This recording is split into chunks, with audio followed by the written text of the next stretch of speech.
Hi, my name is Mohor and I'm a postdoctoral researcher at the National Institutes of Health. Our eyes have cells called neurons which relay messages with the brain and it helps us see. Certain kinds of diseases and injury cause these neurons to die and it affects the ability to see.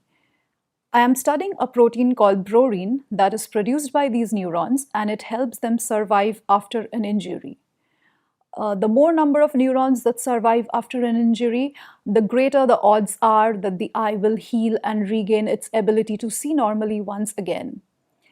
I'm trying to learn how brorin does this, that is, how it keeps the cells alive, by looking at how it affects damaged neurons in the eye after an injury. Answering that question would lead us into finding out more about how brorin works in injured neurons, and that could eventually lead to treatments which would benefit people to regain their ability to see normally after a disease or after injury in their eyes.